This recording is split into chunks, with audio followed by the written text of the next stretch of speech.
Wakil Menteri Perumahan dan Kawasan Permukiman Republik Indonesia, Fahri Hamzah, melakukan kunjungan kerja ke Aceh pada Kamis 19 Juni 2025. Dalam pertemuan bersama jajaran pemerintah Aceh di ruang potensi daerah kantor Gubernur Aceh, dibahas berbagai persoalan dan peluang dalam pembangunan perumahan dan kawasan permukiman, termasuk usulan renovasi dan pembangunan rumah layak huni bagi masyarakat miskin dan mantan kombatan.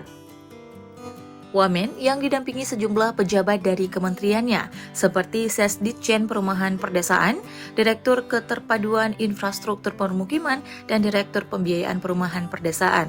Sementara dari pemerintah Aceh, hadir Asisten 3 Sekda Aceh Muhammad Warsya, Kepala Dinas Perumahan Rakyat dan Kawasan Permukiman Aznar Zahri, serta pimpinan Satuan Kerja Perangkat Aceh lainnya.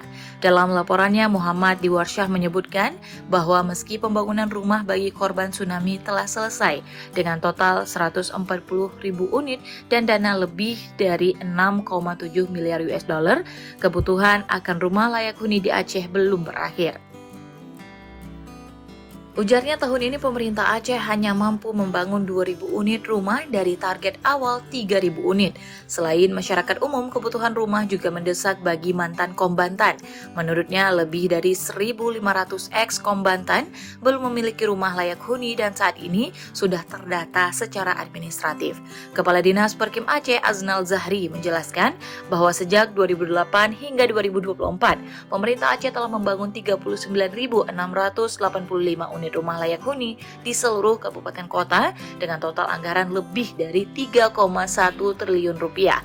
Penerima manfaat mencakup fakir miskin, penyandang disabilitas, serta anak yatim piatu. Ia menyebutkan bahwa pemerintah Aceh telah mengusulkan tambahan dukungan pembangunan dari pusat untuk 100.000 unit rumah dalam jangka panjang guna menurunkan angka kemiskinan dan meningkatkan kualitas hidup warga.